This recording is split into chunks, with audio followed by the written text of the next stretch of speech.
अऊज़ु बिल्लाहि मिनश शैतानिर रजीम बिस्मिल्लाहिर रहमानिर रहीम कुल हुवल्लाहु अहद अल्लाहुस समद लम यलिद व लम यूलद व लम यकुल लहू कुफुवन अहद सदक़ल्लाहुल अज़ीम. Dear students, assalamu alaikum. Today we are going to start our uh, session on bond issuance. और bond issuance के ऊपर आज हमने अकाउंटिंग फॉर बॉन्ड इशुएंस, हमने उसकी टाइप्स के बारे में बात की थी, उसके प्रोसीजर के बारे में बात की थी, बॉन्ड इंडेंचर के बारे में बात की थी लास्ट लेक्चर में.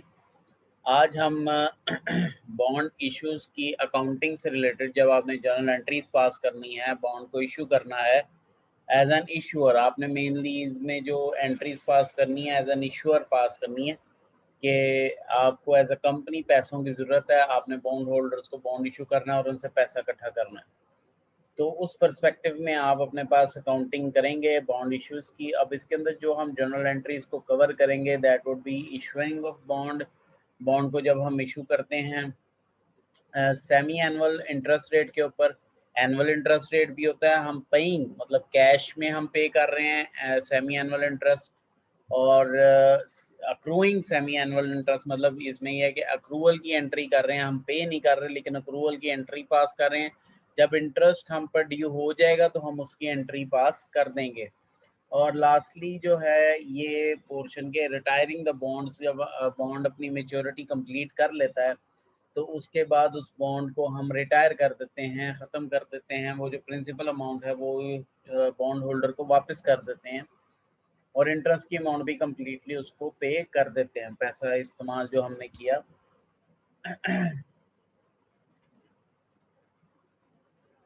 सो फर्स्ट ऑफ ऑल हमें जब एंट्री पास करनी है कुछ एलिमेंट्स का लाजमी पता होना चाहिए.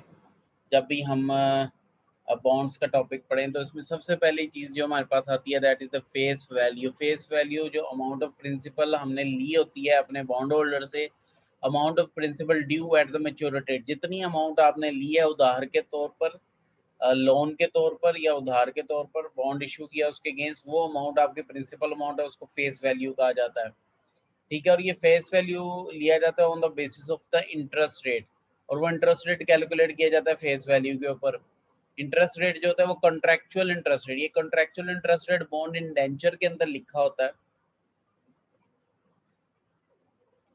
ठीक है, कॉन्ट्रैक्चुअल इंटरेस्ट रेट जो है बॉन्ड इंडेंचर के अंदर लिखा होता है. ये इंटरेस्ट रेट जो है through out the maturity of the bond ये चलता है. मतलब अगर 10 साल का बॉन्ड है और 10% इंटरेस्ट रेट है, डिसाइडेड है कि मैंने हर साल 10% इंटरेस्ट देना है, 1 लाख मैंने लिया तो 10%, 10,000 जो है वो हर साल जो है इंटरेस्ट मैं पे करूंगा अपने बॉन्ड होल्डर्स को, और वो 10 सालों तक मैंने 10,000 ही पे करना, ना ज़्यादा ना कम. ठीक है, the rate use to determine the amount of cash interest the can the borrower pays and investor receive, जो इन्वेस्ट जिसने पैसा दिया है, इन्वेस्टर ने पैसा लगाया है, पैसा हमें उधार के तौर पे दिया, उसके ऊपर जो इंटरेस्ट है वो इशूअर पे करता है, जो बॉन्ड को इशू करता है वो पे करता है. कॉन्ट्रैक्चुअल इंटरेस्ट होता है, ये हर साल पे करना होता है, सेमी एनुअली हो तो हर 6 महीने बाद पे करना होता है, क्वार्टरली हो तो हर 3 महीने बाद पे करना पड़ता है, मंथली हो तो हर महीने बाद पे करना पड़ता है. तो एक कॉन्ट्रैक्चुअल इंटरेस्ट रेट होता है जो चेंज नहीं होता.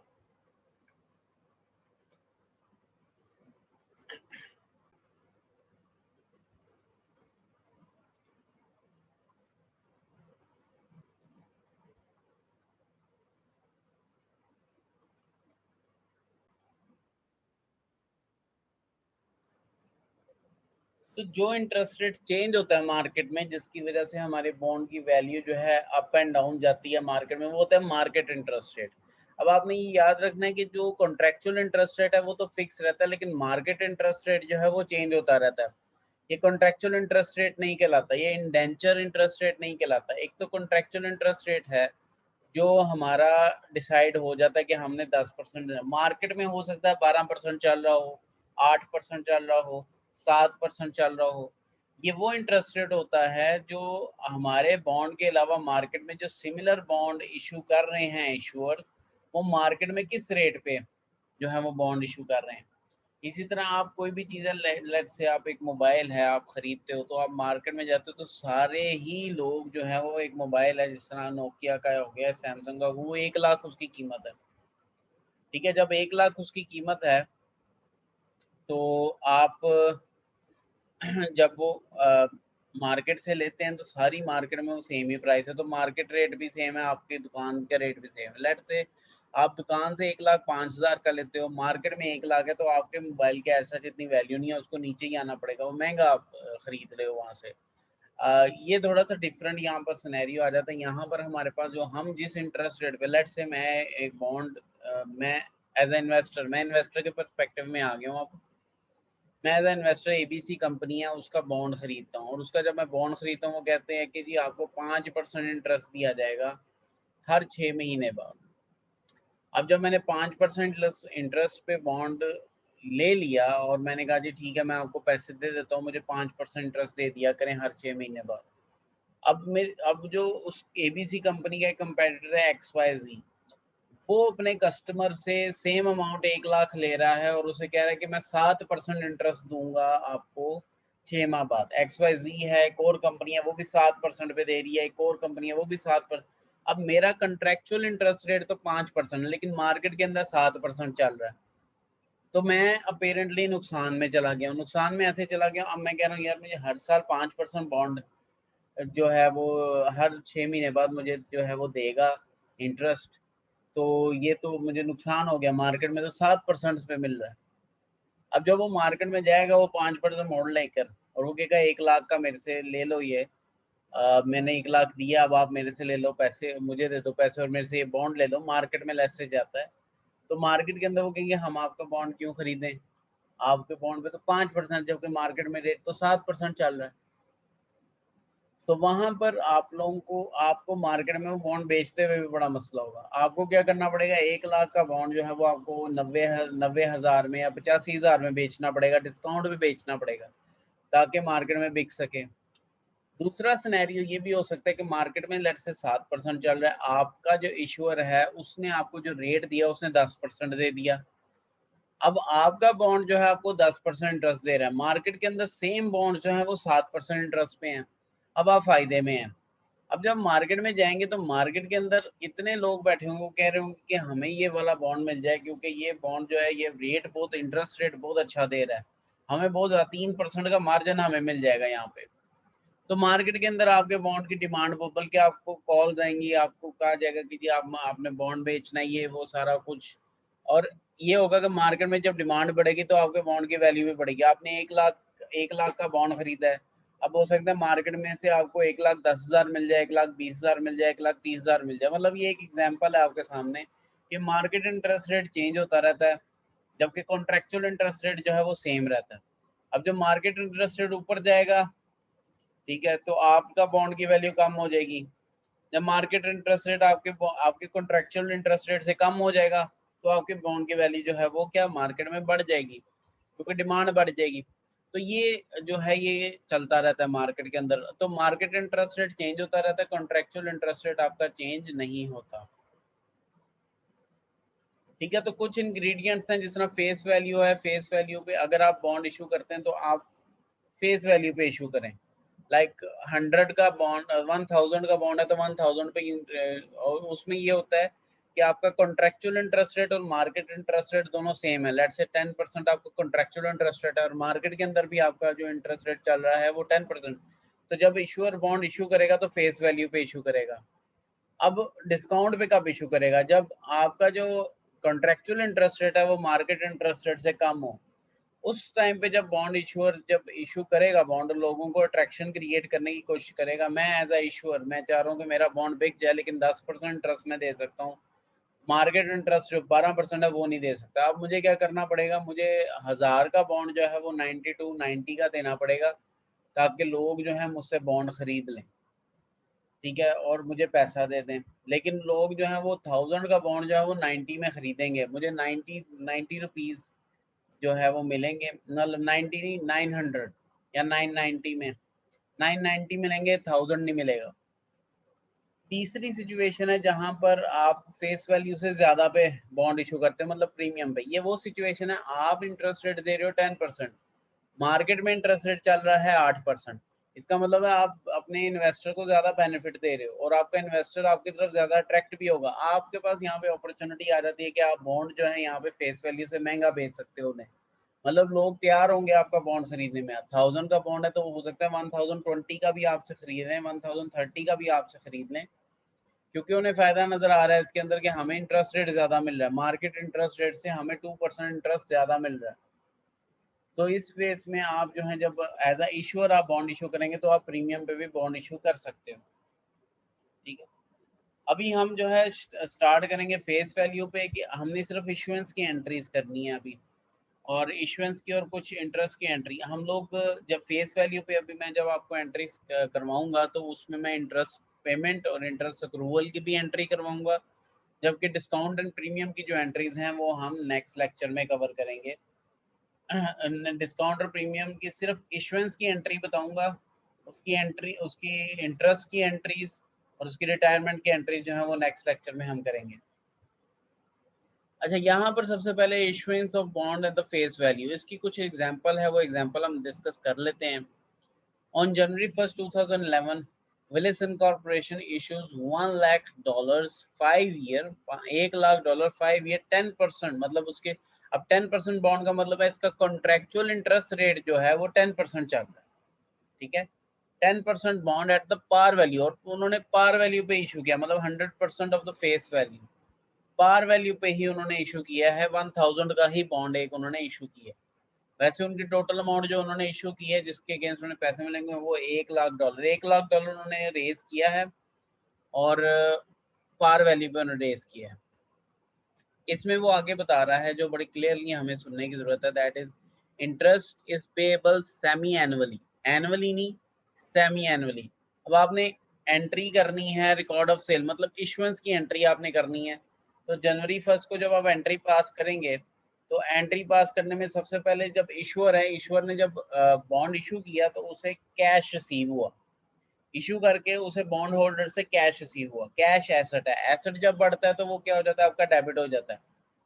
और बॉन्ड पेएबल, अब ये 5 साल का बॉन्ड आपने उनके साथ साइन कर लिया, 5 साल का बॉन्ड आपने इशू कर दिया, मतलब 5 साल बाद आपने बॉन्ड की ये 1 लाख की अमाउंट जो है वो बॉन्ड होल्डर्स को वापस करनी है। तो यहाँ पर आपकी एक लाइबिलिटी इंक्रीज होगी, जब लाइबिलिटी इंक्रीज होगी तो वो क्या हो जाएगी, आपकी क्रेडिट हो जाएगी। तो कैश आपका डेबिट हुआ, कैश एसेट बढ़ा, आपके पास कैश आया, कैश डेबिट $1 लाख, ये सिर्फ इशुएंस की एंट्री है आपके पास। आपने 5 साल का बॉन्ड इशू किया है, 10% उसका इंटरेस्ट रेट है, पार वैल्यू पे आपने इशू किया है, ना डिस्काउंट पे इशू किया ना प्रीमियम पे इशू किया है। तो सिंपल $1 लाख आपको कैश रिसीव हो गया, और $1 लाख ही आपने 5 साल बाद वापस करना है, तो एक लाइबिलिटी इंक्रीज होगी जिसको हमने कह दिया बॉन्ड पेएबल। अब आ जाते हैं हम लोग, ये इलस्ट्रेशन को थोड़ा बढ़ा देते हैं। पहली इलस्ट्रेशन में हमने सिर्फ इशुएंस की एंट्री की है, अब यहाँ पर हम इंटरेस्ट की एंट्री करेंगे। ठीक है, तो यहाँ पर हमारे पास आ गया जी, on January 1st 2011 Wallace incorporation issues, ये तो उन्होंने वही एंट्री की। Assume that the interest is payable semi annually, semi annually पे करना है, और किस डेट को करना है, जनवरी 1st को पे करना है, और जुलाई 1st को उसने पे करना है। जो जनवरी 1st को तो 2011 में तो उन्होंने बॉन्ड इशू किया, अब जुलाई 1st आएगा और उसके बाद जनवरी 1st आएगा, हर 6 माह बाद विलिसन कॉर्पोरेशन जो है वो इंटरेस्ट पे करेगी 10% के हिसाब से। ठीक है, 10% के हिसाब से इंटरेस्ट पे करेगी।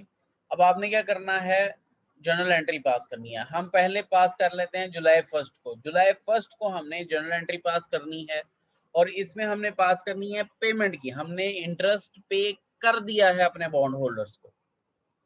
ठीक है, जब हमने इंटरेस्ट पे कर दिया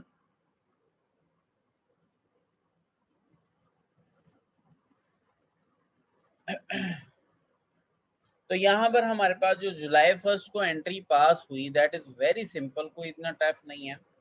हमारा एक्सपेंस इंक्रीज हुआ, बॉन्ड इंटरेस्ट एक्सपेंस, जब आपका खर्चा बढ़ता है तो वो आपका क्या हो जाता है, डेबिट हो जाता है। बॉन्ड इंटरेस्ट एक्सपेंस, इसको आप सिंपल इंटरेस्ट एक्सपेंस भी लिख सकते हो अगर सिर्फ आप बॉन्ड इश्यू कर रहे हो, लेकिन अगर आप कुछ और ऐसे इंस्ट्रूमेंट है जिसके अंदर आप इंटरेस्ट पे कर रहे हो तो आप इसको स्पेसिफिक भी कर सकते हो, bond interest expense. Bond interest expense debit हो गया 5000 से जुलाई 1st को, और आपने कैश पे कर दिया हुआ है बॉन्ड होल्डर्स को, तो कैश आपका क्या हो जाएगा, यहाँ पे क्रेडिट हो जाएगा। कैश आपका क्या हो जाएगा, यहाँ पे क्रेडिट हो जाएगा, कितने से, $5000 से आपका कैश भी क्रेडिट। अब ये $5000 कहाँ से है, $1,00,000 है आपके पास, $1,00,000 का 10% तो आपका होता है $10,000, ठीक है। यहाँ पे हमारे पास आ रहा है $5,000। ये कैसे आया? आपने यहाँ पर अगेन इस चीज को इग्नोर नहीं करना, that is semi annual interest. Multiply करेंगे 12/6 से भी कर सकते हो, 6/12 से भी कर सकते हैं, 1/2 से भी कर सकते हैं, ठीक है। आफ्टर 6 मंथ्स कर रहे हैं तो साल में टोटल जो महीने हैं वो 12 हैं, 6/12 कर लें, 1/2 कर लें, दोनों का आंसर आपका सेम आएगा, इज इक्वल टू $5,000। ये आपका इंटरेस्ट है, सेमी एनुअल इंटरेस्ट, ठीक है। ये क्या है आपका सेमी एनुअल इंटरेस्ट है। अच्छा, अब जनवरी 1 को एंट्री पास करेंगे हम interest, that is very interesting, क्योंकि दिसंबर 31 को आपकी बुक्स क्लोज हो जाती हैं, फाइनेंशियल ईयर क्लोज हो जाता है, तो जनवरी 1 की एंट्री तो अगले साल होगी, लेकिन दिसंबर 31 तक आपका इंटरेस्ट ड्यू हो चुका हुआ है। इंटरेस्ट आपने पे नहीं किया, पे आप कब कर रहे हैं? जनवरी 1 को, लेकिन दिसंबर 31 को आपने जो है इंटरेस्ट की अक्रूवल की एंट्री करनी है। आपने इंटरेस्ट पे नहीं किया, कैश नहीं पे किया, आपने पीछे एंट्री की थी जब आपने इंटरेस्ट पे कर दिया, आपने किया interest expense debit cash credit. यहाँ पर आपने इंटरेस्ट एक्सपेंस तो आप पे ड्यू हो गया है दिसंबर 31 को, लेकिन आपने इंटरेस्ट अभी पे नहीं किया, तो अक्रूवल की आप एंट्री करोगे यहाँ पे। सो पहला तो वैसे ही होगा, दिसंबर 31 को बॉन्ड इंटरेस्ट एक्सपेंस डेबिट 5,000 से, और bond interest payable, now there is यहाँ पे क्लियर डिफरेंस है। जुलाई 1 को हमने जब एंट्री की थी तो बॉन्ड इंटरेस्ट एक्सपेंस डेबिट किया था 5,000 से, कैश हमने क्रेडिट किया था 5,000 से। यहाँ पे जब हम एंट्री पास कर रहे हैं, बॉन्ड इंटरेस्ट एक्सपेंस हम डेबिट कर रहे हैं 5,000 से, बॉन्ड इंटरेस्ट पेएबल जो है हम क्रेडिट कर रहे हैं 5,000 से, मतलब यहाँ पे अक्रूवल की एंट्री हो रही है, ये हमारा अक्रूड एक्सपेंस है, हमने इसे पे करना है, ठीक है। हमने इसको क्या करना है? पे करना है। बॉन्ड इंटरेस्ट पेएबल को हमने अभी पे करना है, वो जनवरी 1 को पे करेंगे। जनवरी 1 पे जब एंट्री करेंगे हम लोग, तो जब जनवरी 1 आएगा, मैं यहाँ नोट कर देता हूँ आपके सामने, जब जनवरी 1 आएगा तो हम यहाँ पर एंट्री करेंगे, ये तो हमारा एक्सपेंस चार्ज हो गया, हम करेंगे बॉन्ड इंटरेस्ट पेएबल, हमारी लाइबिलिटी खत्म हो जाएगी, ठीक है। जो लाइबिलिटी क्रिएट हुई है दिसंबर 1 को, ये क्या हो जाएगी? खत्म हो जाएगी। जब लाइबिलिटी कम होती है तो उसको हम क्या करते हैं? डेबिट करते हैं, 5,000 से डेबिट हो जाएगा, और कैश हमने पे कर दिया, कैश हमारा क्रेडिट हो जाएगा 5,000 से। ये हमारी जनवरी 1 को एंट्री होगी, लेकिन दिसंबर 31 को हम अक्रूवल की एंट्री करेंगे इंटरेस्ट एक्सपेंस की। अगर क्वेश्चन में लिखा होता कि वो पे कर रहा है दिसंबर 31 को, तो फिर यहाँ पर आपकी bond interest expense to cash ही होना था, लेकिन उसने क्वेश्चन में लिख दिया है कि आप इंटरेस्ट पे कर रहे हैं जुलाई 1 को और जनवरी 1 को, दिसंबर 31 को आप पे नहीं कर रहे, जनवरी 1 को आप पे कर रहे हो, तो दिसंबर 31 को आप अक्रूवल की एंट्री अपने पास करेंगे, इंटरेस्ट अक्रूवल, ठीक है। I hope you understand the interest को हमने किस तरह, अब ये इंटरेस्ट जो हमने पे करना है, ये 5 साल तक हमने पे करते जाना है, मतलब 5,000 10,000 पहले साल, 10,000 दूसरे साल, 10,000 तीसरे साल, 10,000 चौथे साल, 10,000 5वें साल। टोटल जो इंटरेस्ट हमने पे करना है वो 50,000 इंटरेस्ट पे करना है 1,00,000 के अगेंस्ट, एज आई श्योर। 1,00,000 मैंने उधार लिया, उसके अगेंस्ट जो मैं इंटरेस्ट पे करूंगा वो $50,000 जो है वो मैं इंटरेस्ट पे करूंगा। यही यहाँ पर देखें, टोटल कॉस्ट ऑफ बोरोइंग जो मैंने बोरो किया है, मैंने कितना बोरो किया है? मैंने $1,00,000 जो है बोरो जो किया है, मैंने $1,00,000 बोरो किया, और उसके इसकी बोरोइंग की जो कॉस्ट मुझे पड़ रही है, जो खर्चा मुझे पड़ रहा है टोटल 5 सालों का, वो बॉन्ड इंटरेस्ट एक्सपेंस की शक्ल में पड़ रहा है, और वो टोटल कितना है? 50,000। तो टोटल जो कॉस्ट मेरी आ रही है, इसमें मैं 1,00,000 ऐड करता हूँ, तो टोटल जो मुझे खर्चा आ रहा है, जो मैंने वापस करना है, टोटल जो अमाउंट मैंने वापस करनी है बॉन्ड होल्डर्स को, वो $1,50,000 मैंने बॉन्ड होल्डर्स को वापस करनी है, जिसमें 1,00,000 प्रिंसिपल अमाउंट है और 50,000 उस बोरोइंग की कॉस्ट है।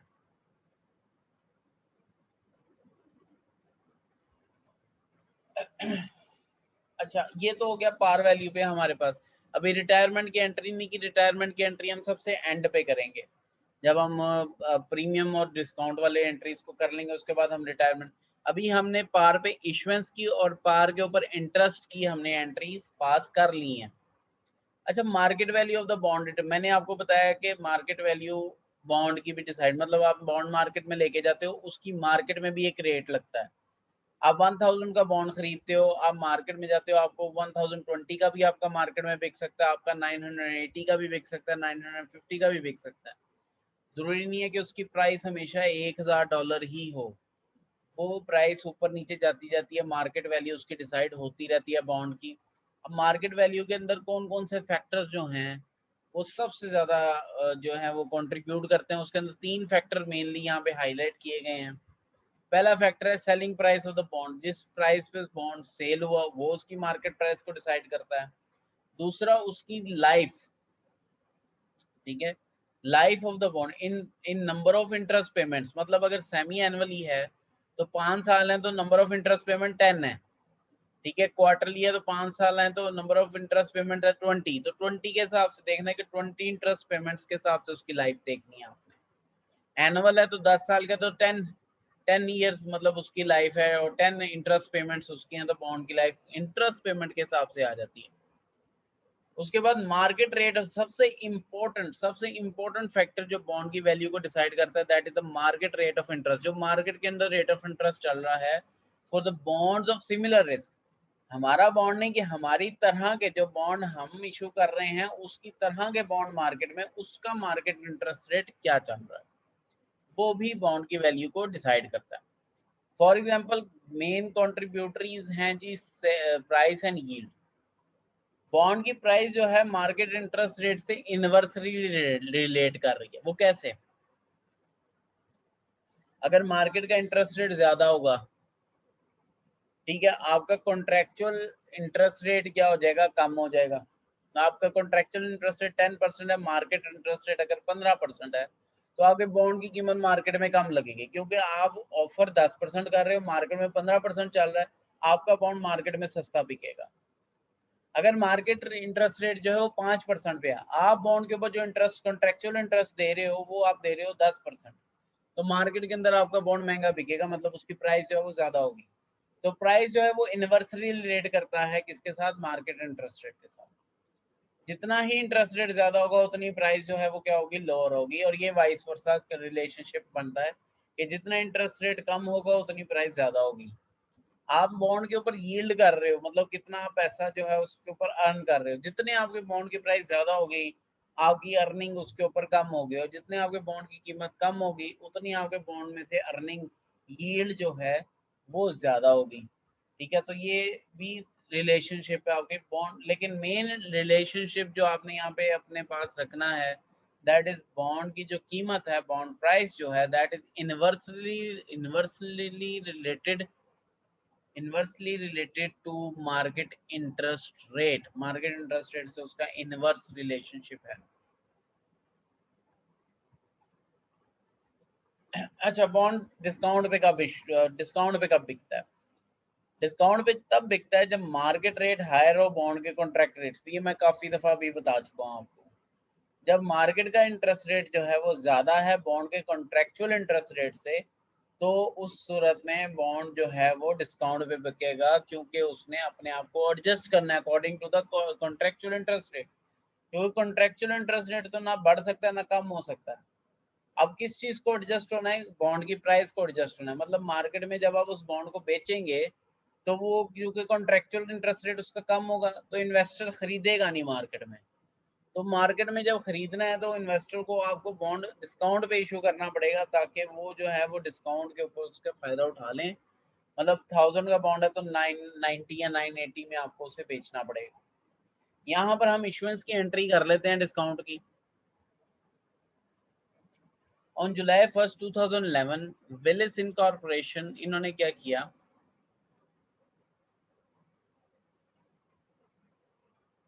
sells $1 lakh 5 year 10% bond for $92,639। उन्होंने 92 $1,639, 1 लाख के बॉन्ड्स जो हैं वो उन्होंने कितने के बेचे? 92,639। मतलब पहले जो पार वैल्यू थी, फेयर वैल्यू 100% वैल्यू थी, अब 92.639% पे उन्होंने अपना बॉन्ड जो है वो इशू कर दिया। इंटरेस्ट जो है वो जुलाई 1 को, जनवरी 1 को आपने इशुएंस की एंट्री करनी है। अभी सिर्फ इशुएंस की एंट्री करेंगे। 1 लाख का बॉन्ड था, वो हमने 1 लाख का बॉन्ड था, यहाँ पे आप गौर से देखिएगा इसको। 1 लाख का बॉन्ड था, वो हमने बेचा कितने का? $92,639 का। तो हमें 1 लाख रिसीव नहीं हुआ, हमें कितने रिसीव हुए? 92,639। इशुएंस के टाइम पे जनवरी 1 को जो कैश हमें रिसीव हुआ वो रिसीव हुआ 92,639।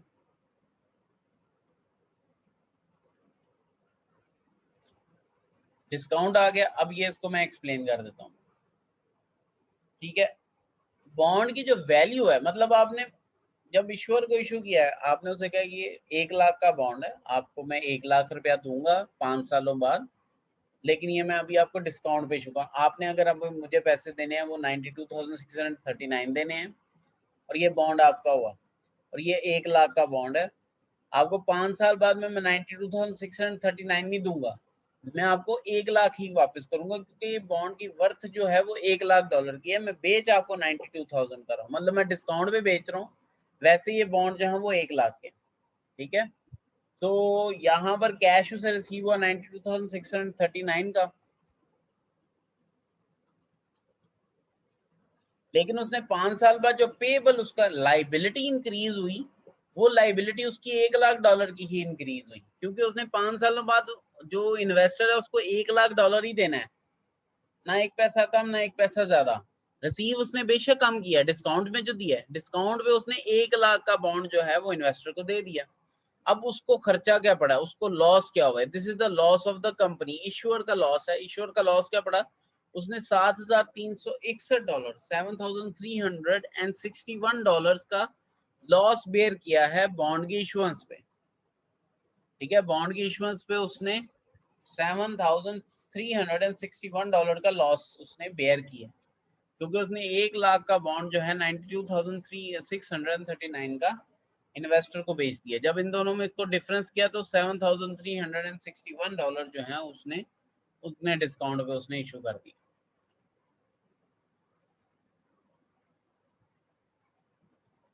अब यहाँ पे देख लें, बॉन्ड जो थे पेबल थे इतने के, उसमें से डिस्काउंट माइनस किया, टोटल अमाउंट। अब यहाँ पे कॉस्ट ऑफ बोरोविंग आपने निकालना है, वेरी सिंपल।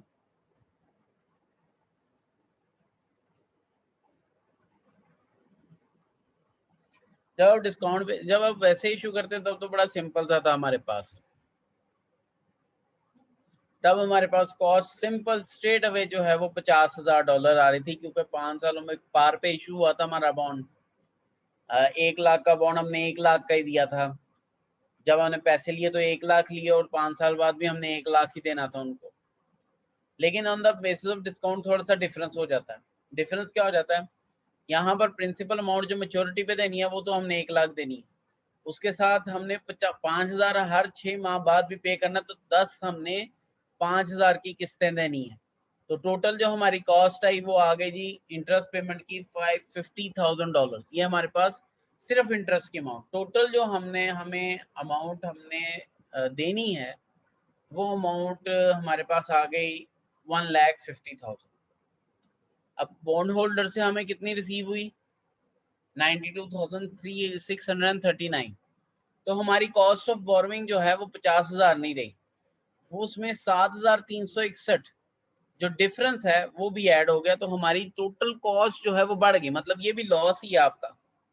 एक तो 50,000 आपने देना ही देना है हर 6 माह बाद, दूसरा ये 7,361 जो है ये इश्यूएंस के टाइम पे आपका लॉस हुआ, तो ये आपकी कॉस्ट का पार्ट बन जाएगा। तो टोटल कॉस्ट जो आपको पड़ेगी वो पड़ जाएगी 57,361, जिसमें 50,000 तो आपका क्या है? इंटरेस्ट है, ठीक है। और बाकी $7,361 जो हैं वो आपका है जी 1 लाख के जो बॉन्ड हैं वो आपने इशू किए हैं 92,639 के। तो इन दोनों इनमें से इसको माइनस किया तो आपको कॉस्ट जो पड़ी वो 7361 पड़ी। तो इन दोनों को टोटल किया तो आपकी टोटल कॉस्ट आपको पड़ी $50,761। ये आपको जी टोटल कॉस्ट पड़ी है डिस्काउंट पे बॉन्ड इशू करने की वजह से।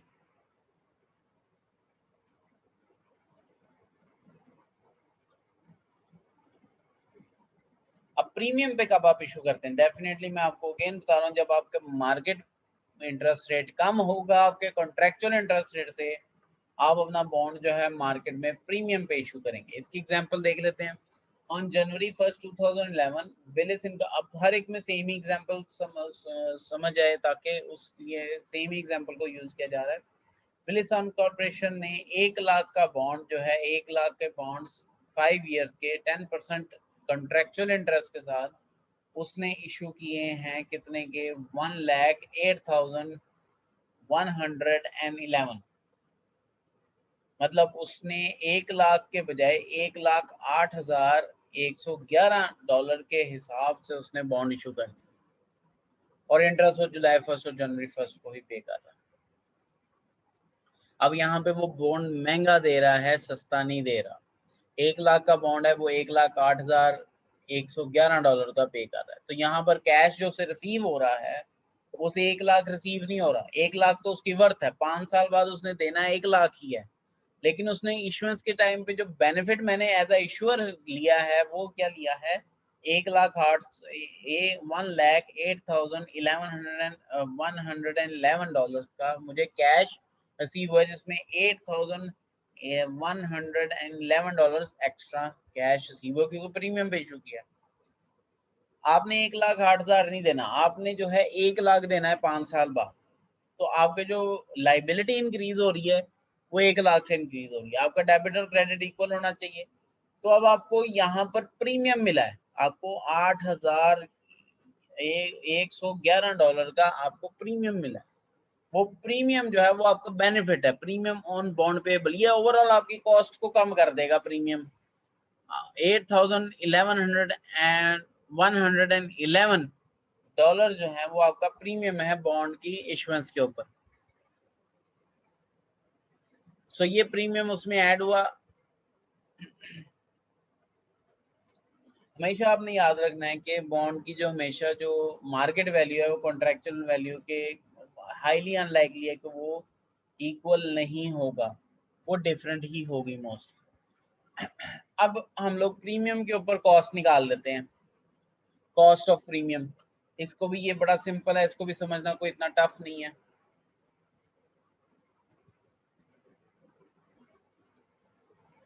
तो यहाँ पर हमारे पास अगेन हमने जो मेच्योरिटी पे अमाउंट पे करनी है दैट इज 1 लाख जो हमने उधार लिया है। उसके ऊपर हर 6 माह बाद हमने 5,000 देना है, तो 5,000 को 10 टाइम्स हमने पे करना है, मतलब 5 सालों तक पे करना है। तो 5 सालों तो सेमी एनुअली, हर साल में 2 बार, तो 5 सालों में 10 बार हमने 5,000 जो है वो इंटरेस्ट पे करना है। तो 5,000 को 10 से मल्टीप्लाई किया, हमारे पास जो कॉस्ट ऑफ बोरोइंग आ गई वो 50,000 आ गई। टोटल जो हमने अमाउंट वापस करनी है वो 1,50,000 वापस करनी है। 1,50,000 हमने टोटल वापस करनी है। उसमें से जो हमें इश्यूएंस के टाइम पे रिसीव हुई वो $1,08,111 है। 1,50,000 टोटल जो अमाउंट हमने पे करनी है, उसमें से इसको हमने माइनस किया। जब हमने ये माइनस किया एक्सपेंस में से, कॉस्ट में से रेवेन्यू को जब हमने माइनस किया, तो हमारी cost I 41,889। In case of discount ये 50,000 से बढ़ रही थी, 50,761 आ रही थी। इन केस ऑफ पार आपकी 50,000 आ रही थी।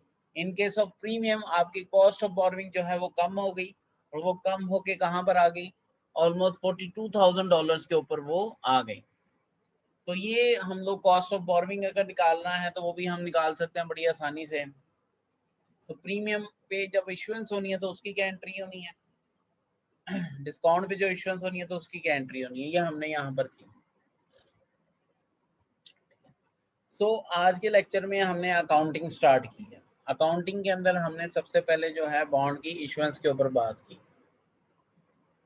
ठीक है, मैं यहाँ पर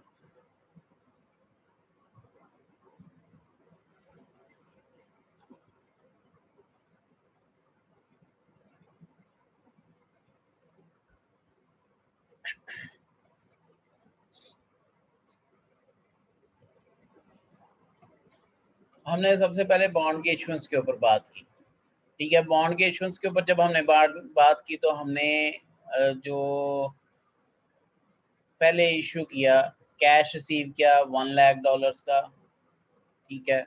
और उसके बाद हमने बॉन्ड पेएबल हमारा हो गया कितने का, ये हमने पार पे इशू किया, 1 लाख का इशू किया, 1 लाख का ही हमने उसको दे दिया। हमने इंटरेस्ट की एंट्री भी की जुलाई में, इंटरेस्ट एक्सपेंस, यहाँ पर आप बॉन्ड इंटरेस्ट एक्सपेंस भी लिख सकते हो 5000,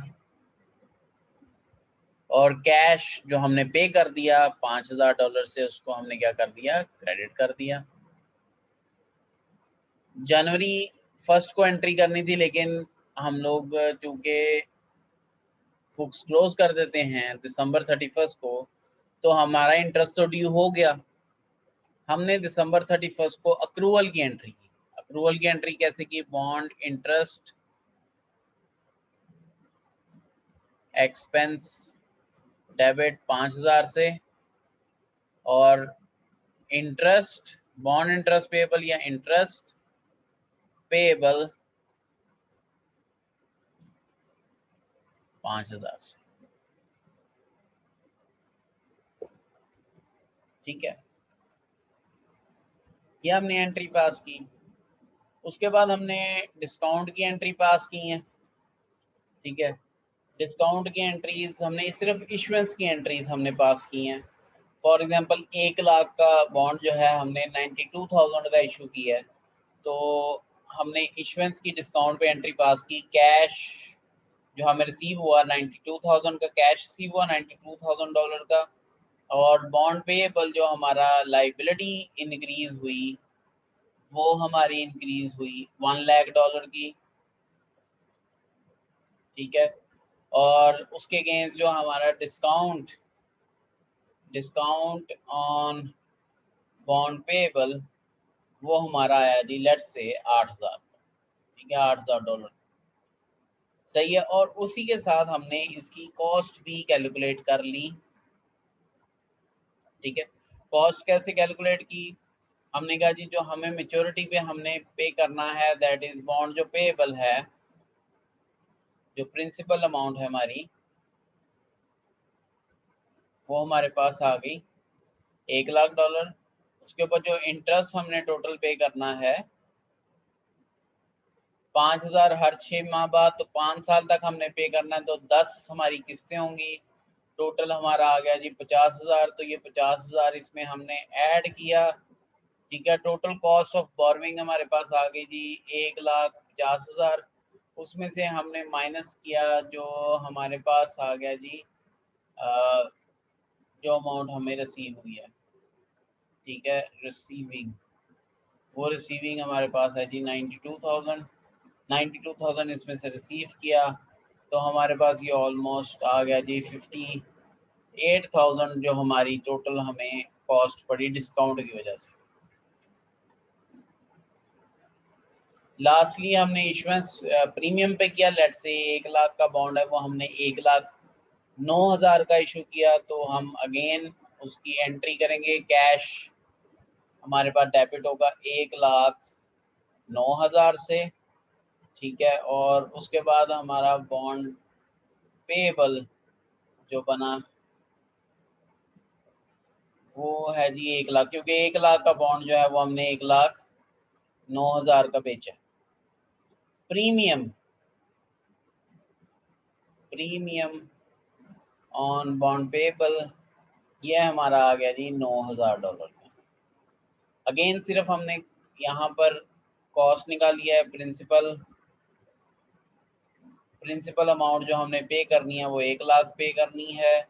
इंटरेस्ट जो है वो हमारा कितना आया है 50,000, टोटल हमारे पास 1,50,000, इसमें से जो हमें रिसीव हुआ at the time of issuance that is 1,09,000, तो कॉस्ट ऑफ डेट मुझे पड़ी कम पड़ी, that is 41,000, this is the cost of borrowing, ठीक है। मतलब इन केस ऑफ पार मुझे जो कॉस्ट पड़ रही है दैट इज़ $50,000। ठीक है, इन केस ऑफ प्रीमियम मुझे जो कॉस्ट पड़ रही है that is $41,000। In case of discount मुझे जो ओवरऑल कॉस्ट पड़ रही है दैट इज़ $58,000। ठीक है, तो ये आज आपका लेक्चर था। Thank you very much. फी मान।